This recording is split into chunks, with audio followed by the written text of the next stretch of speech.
మీ ప్రత్యూష. ఈరోజు మన ఛానల్లో నేను degree first year first semester వాళ్ళకి తెలుగు మోడల్ పేపర్ చెప్తున్నాను. ఓకే, అందులో మనకి 2 సెక్షన్స్ ఉంటాయండి తెలుగు మోడల్ పేపర్లో. Section A and section B. విభాగము ఆ. సెక్షన్ ఏలో 5 రోమన్స్ అటెంప్ట్ చేయాలి. ఒక్కొక్క రోమన్కి 4 మార్క్స్ అనమాట. 5 4 20 మార్క్స్. అందులో ఫస్ట్ వచ్చేసి పద్యం రాయాల్సి ఉంటుంది. పద్యము from the lessons Gabbilam and రాజనీతి. ఆ 2 లెసన్స్లోంచి ఒక్కొక్క పద్యం ఇవ్వడం జరుగుతుంది. రెండిట్లో మీరు ఏదో ఒకటి రాయొచ్చు. స్టార్టింగ్ ఎండింగ్ ఇస్తారు. మిగతా పోర్షన్ మధ్యలో ఉన్న లైన్స్ అన్నీ కూడా పాదభంగం లేకుండా పూరించాలన్నమాట. పద్యం పూరించినందుకు గాను మీకు 4 మార్క్స్. అది ఫస్ట్ రోమన్. తర్వాత అందులో మళ్ళీ సెకండ్ రోమన్ సందర్భ సహిత వాక్యాలు. ఇవి కూడా ఫస్ట్ 2 లెసన్స్లోంచి వస్తాయండి. ఫస్ట్ లెసన్లోంచి 2, సెకండ్ లెసన్లోంచి 2. నెక్స్ట్ థర్డ్ రోమన్ వచ్చి సంధి కార్యాలు. మీకు వర్డ్స్ ఇస్తారు. దానికి ఆ వర్డ్స్కి సంబంధించిన సంధి కార్యము రాయాలి. అది ఏ సందో ఆ సంధి సూత్రము రాయాల్సి ఉంటుంది. అది సంధి కార్యం అనమాట. నెక్స్ట్ రోమన్ వచ్చేసి విగ్రహవాక్యాలు. సమాసాలు ఇస్తారు. దానికి విగ్రహవాక్యం రాసి అది ఏ సమాసమో రాయాలి. ఓకే.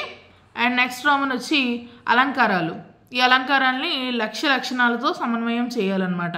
మీకు అలంకారాల్లో మళ్ళీ 2 రకాలుగా ఇస్తారు ఈ అలంకారాల రోమన్లో. అదేంటంటే ఫస్ట్ రోమన్ వచ్చి ఒక పద్యం ఇచ్చి అది ఏ అలంకారమో మీరు ఐడెంటిఫై చేయాలి. నెక్స్ట్ ఇంకోటి ఏంటి, ఇంటర్నల్ చాయిస్ ఉంది ఈ రోమన్లో. అదే డైరెక్ట్ క్వశ్చన్ అడుగుతాడు. అంటే ఏంటి, ఒక అలంకారం గురించి డైరెక్ట్ క్వశ్చన్ అడుగుతాడు. అలంకారాల్లో మీకు 2 రకాలుగా ఇవ్వడం జరుగుతుంది. ఒకటి ఏంటి, పద్యం ఇచ్చి అది ఏ అలంకారమో రాయమని అడుగుతారు. ఇంకొకలాగా లేదా అలాగైనా కనిపెట్టచ్చు మీరు. లేదా డైరెక్ట్ అలంకారాన్ని ఏ అలంకారమో క్వశ్చన్ ఉంటుందో అది డైరెక్ట్ అడుగుతాడు. ఫర్ ఎగ్జాంపుల్ స్వభావోక్తి అలంకారం అడగచ్చు, ఉత్ప్రేక్ష అలంకారం అడగచ్చు. ఏదైనా ఒక అలంకారం గురించి వివరించమని చెప్తాడు.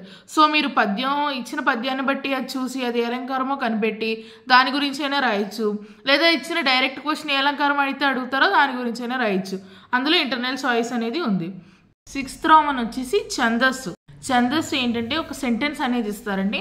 ఆ సెంటెన్స్కి మీరు గణ విభజన చేయాల్సి ఉంటుంది. గణ విభజన చేసి ఏతిప్రాసలతో పద్యపాదాన్ని రాయాలి. అలా అయినా రాయొచ్చు. లేకపోతే ఇది కూడా డైరెక్ట్ క్వశ్చన్ ఛందస్సుకు సంబంధించి ఏదైనా ఒకటి అడుగుతారు. ఫర్ ఎగ్జాంపుల్ కందం లక్షణాలను చెప్పండి, కందం లక్షణాలను చెప్పి వాటి వివరాలను తెలపండి అని అడుగుతారు. లేదనంటే సీసం అడుగుతారు, తేటగీతి అడుగుతారు. సో ఈ విధంగా అక్కడ ఇచ్చిన సెంటెన్స్కి మీరు గణ విభజన చేసి అదైనా రాయొచ్చు. లేదా ఇచ్చిన డైరెక్ట్ క్వశ్చన్లో ఏదైనా రాయొచ్చు. ఓకే. అండ్ రోమన్ నెంబర్ 7 వచ్చి అలరాస పుట్టిళ్ళు సారాంశం ఉంటుంది. అండ్ రోమన్ నెంబర్ 8 వచ్చి అసమర్థుని జీవయాత్ర గురించి ఆ రచయిత గురించి సందేశాన్ని రాయాలి. సో రోమన్ నెంబర్ 7 and 8 మీకు సారాంశాన్ని గురించి కానీ రచయిత గురించి కానీ డైరెక్ట్ క్వశ్చన్స్ అనేవి ఉంటాయి. అండ్ రోమన్ నెంబర్ 5 వరకు 1 to 5 వచ్చి పద్యాలు, భావాలు, సందర్భాలు, అలంకారాలు, ఛందస్సు, సమాసాలు, సంధి కార్యాలు, ఇవన్నీ గ్రామర్ అంతా కూడా మీకు 1 to 5 సెక్షన్స్లో కవర్ అవుతుంది. ఇక్కడతో మనకి సెక్షన్ ఏ అనేది కంప్లీట్ అయింది. Next coming to section B. Section B అనేది 50 మార్క్స్ కండి. 5 times 50. 5 రోమన్స్ కంప్లీట్గా అటెంప్ట్ చేయాల్సి ఉంటుంది. సెక్షన్ ఏలో ఫస్ట్ రోమన్ ప్రతిపదార్థం. ఈ ప్రతిపదార్థాలు అనేవి మీకు 2 లెసన్స్లోంచి వస్తాయి. ఒకటి రాజనీతి, ఇంకొకటి గబ్బిలం. రాజనీతి లెసన్లోని మొత్తం 4 పద్యాలు ఉన్నాయి. ఆ 4 పద్యాల్లోంచి ఒకటి గ్యారంటీ. 4 చదువుకుంటే ఒకటి కంపల్సరీ మీరు అటెంప్ట్ చేయగలుగుతారు. నెక్స్ట్ గబ్బిలం లెసన్లో 6 ఉన్నాయి కంఠస్థ పద్యాలు. ఆ 6 కంఠస్థ పద్యాలు ప్రతిపదార్థాలు మీరు చదువుకుంటే అందులో ఒకటి మీరు అటెంప్ట్ చేయగలుగుతారు.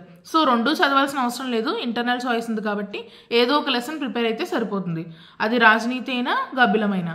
ఓకే. దీనికి ఏం చేయాలంటే ఫస్ట్ రోమన్ సెక్షన్ బిలో ఫస్ట్ రోమన్కి ప్రతిపదార్థం అనేది మీరు రాయాల్సి ఉంటుంది. ఓకే. నెక్స్ట్ మిగతా 4 రోమన్లు కూడా మీరు సారాంశాలు అటెంప్ట్ చేయాలి. సెక్షన్ బిలో సెకండ్ రోమన్ వచ్చి సారాంశాలు అనమాట. అవి ఏంటంటే ఒకటి రాజనీతి, ఇంకొకటి గబ్బిలం. రాజనీతి సారాంశం రాయాలి. నెక్స్ట్ గబ్బిలం సారాంశం రాయాలి. మీకు సారాంశం అని డైరెక్ట్గా క్వశ్చన్ అనేది అడగరు. అంటే ఫర్ ఎగ్జాంపుల్ ఇప్పుడు నేను ఎలా చెప్పాను, రాజనీతి సారాంశం అనేది అటెంప్ట్ చేయమని, లేకపోతే రాజనీతి సారాంశాన్ని వివరించడానికి కానీ, గబ్బిలం గురించి రాయండి అని కానీ, ఇలాగే డైరెక్ట్ క్వశ్చన్ అనేది ఉండదు. అందులో టాపిక్ లెసన్లోంచి ఒక టాపిక్ తీసి ఫర్ ఎగ్జాంపుల్ ప్రజాపాలనలో రాజులు పాటించవలసిన ధర్మాలు ఏవి అని అడుగుతారు. ఓకే. ఇండైరెక్ట్గా అడుగుతారనమాట ఆ సారాంశం గురించి. అప్పుడు అది ఏ లెసన్ అయినట్టు, రాజనీతి లెసన్ అనమాట. అండ్ అలాగే పంచముని ఆవేదనని తెలపమని. సో ఈ విధంగా ప్రతి లెసన్ కూడా ఇండైరెక్ట్ క్వశ్చనింగ్ అనేది ఎక్కువగా ఉంటుంది. ఓకే, అర్థమైంది కదా. సెక్షన్ ఇప్పుడు బిలో 1 and 2 రోమన్స్ కంప్లీట్ అయ్యి థర్డ్ రోమన్ వచ్చి మీకు సెక్షన్ బిలో సెకండ్ రోమన్లో మాత్రమే మీకు 2 లెసన్స్కి ఉంటుంది. అయితే మీరు ఫస్ట్ లెసన్ చదువుకోవచ్చు, లేకపోతే సెకండ్ లెసన్ చదువుకోవచ్చు. అంటే ఒక లెసన్ స్కిప్ చేసే ఛాన్స్ ఉంది. కానీ సెక్షన్ బిలో 3, 4 and 5 రోమన్స్ ఏంటంటే కంపల్సరీ మీరు చదవాల్సి ఉంటుంది. ఎందుకంటే ఒకటే లెసన్ నుంచి 2 క్వశ్చన్స్ ఇవ్వడం జరుగుతుంది. అది ఎలాగానంటే third lesson, for example section బిలో రోమన్ నెంబర్ 3 ఉంది. అందులో అలరాస పుట్టిళ్ళు లెసన్, థర్డ్ లెసన్, అందులోంచి 2 క్వశ్చన్స్ అడగడం జరుగుతుంది. పై రోమన్లో ఏం జరిగింది, ఒక క్వశ్చన్ ఏమో రాజనీతిలోంచి, ఒక క్వశ్చన్ ఏమో గబ్బిలంలోంచి అడిగారు కదా. సో మీరు ఏదో ఒక లెసన్ కంప్లీట్గా ప్రిపేర్ అయితే అది అటెంప్ట్ చేసేయగలుగుతారు. కానీ నెక్స్ట్ రోమన్ నుంచి మిగతా 3 రోమన్స్ కూడా ఒక్కొక్క లెసన్ నుంచి 2 క్వశ్చన్స్ ఇస్తారు. మీరు ఏదో ఒక క్వశ్చన్ రాయాలి. కానీ లెసన్ ఏంటి, ఒక లెసన్కి సంబంధించిన క్వశ్చన్సే 2 ఇవ్వడం జరుగుతుంది. ఫర్ ఎగ్జాంపుల్ అలరాస పుట్టిళ్ళలో అక్కమ్మ పాత్ర గురించి ప్రాముఖ్యం రాయమనండి, లేదా సత్యవతి చెంగల్రాయని ప్రేమ వృత్తాంతాన్ని రాయాలి. 2 కూడా ఏ లెసన్ నుంచి, అలరాస పుట్టిళ్ళలోంచి. ఓకే. అండ్ అలాగే నెక్స్ట్ రోమనం సీతారామరావు జీవయాత్రను వర్ణించండి, లేదా ఇందిర వ్యక్తిత్వాన్ని వర్ణించండి. 2 కూడా ఏ లెసన్, అసమర్థుని జీవయాత్ర. Okay. And the last roman from section B, ఇదేంటి, వేటూరి ప్రభాకర శాస్త్రి పీఠికలను గురించి రాయండి, లేదా నిడదోల వారి సాహితీ ప్రజ్ఞను వివరించండి. సో ఈ 2 క్వశ్చన్లు కూడా ఏ లెసను, వాణ్మయ శిఖరాలు అనమాట. ఓకే. సో మీకు సెక్షన్ బిలో లాస్ట్ 3 రోమన్స్ ఏ విధంగా ఉంటాయంటే ఒకటే లెసన్ నుంచి 2 క్వశ్చన్స్ ఇవ్వడం జరుగుతుంది. అందులో మీకు ఏ క్వశ్చన్ ఈజీగా అనిపిస్తుందో, ఏ క్వశ్చన్ అయితే మీరు ఎంత రాయగలుగుతారో, ఎక్కువగా వివరించగలుగుతారో ఆ క్వశ్చన్ మీరు ఎంచుకుని రాస్తే సరిపోతుంది. ఓకే. ఇదండి మీకు Telugu degree first year first semester వాళ్ళకి మోడల్ పేపర్.